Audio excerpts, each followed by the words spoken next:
हमारे खुदावंद यीशु की अंजील मुकद्दस लूका के मुताबिक उसका 10वां बाब 21 से 24 आयत तक। उस वक्त ये हुआ कि यीशु रूह कुदस में मसरूर हुआ और तब यीशु ने कहा, ए बाप, आसमान और ज़मीन के खुदावंद, मैं तेरा शुक्र करता हूँ कि तूने इन बातों को दनाओं और अक्लमंदों से छुपाया और छोटों पर ज़ाहिर किया।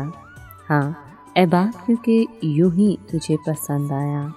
मेरे बाप से सब कुछ मुझे सौंपा गया है और कोई नहीं जानता कि बेटा कौन है सिवा बाप के, और बाप कौन है सिवा बेटे के, और उस शख्स के जिस पर बेटा उसे जाहिर करना चाहे। और अपने शागिर्द की तरफ तवज्जो करके ख़ास उन्हीं से कहा, मुबारक है वो आँखें जो ये बातें देखती हैं जिन्हें तुम देखते हो, क्योंकि मैं तुमसे कहता हूँ कि बहुत से नबियों और बादशाहों ने सोचा कि जो तुम देखते हो देखें मगर ना देखा, और जो तुम सुनते हो सुने मगर ना सुना।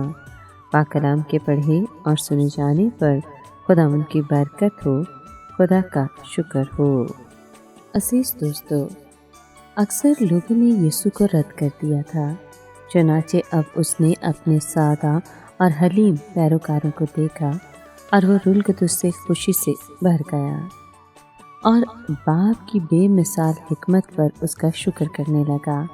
वो 70 शागिर्द इस दुनिया के दना और अक्लमंद लोग नहीं थे, वो महज बच्चे थे, लेकिन उनमें ईमान, जान निसारी और फरमाबरदारी थी।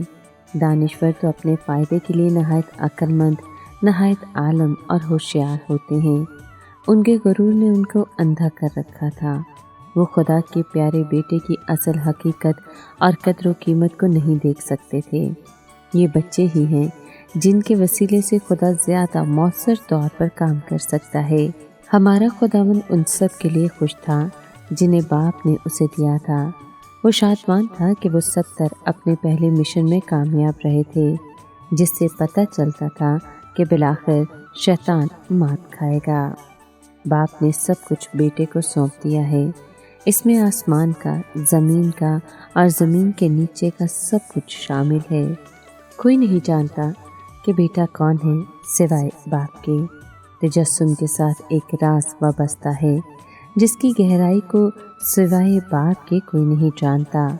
मखलूक नहीं समझ सकती कि खुदा किस तरह इंसान की सूरत इख्तियार करके इंसानी जिस्म में रह सकता है, और कोई नहीं जानता कि बाप कौन है सिवाय बेटे के और उस शख्स के जिस पर बेटा उसे जाहिर करना चाहे।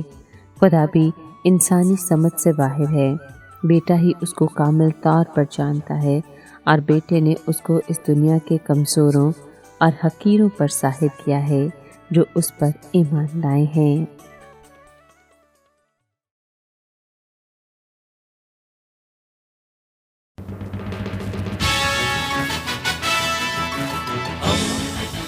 दोस्ती का पैगंबर, रेडियो वेरितास एशिया।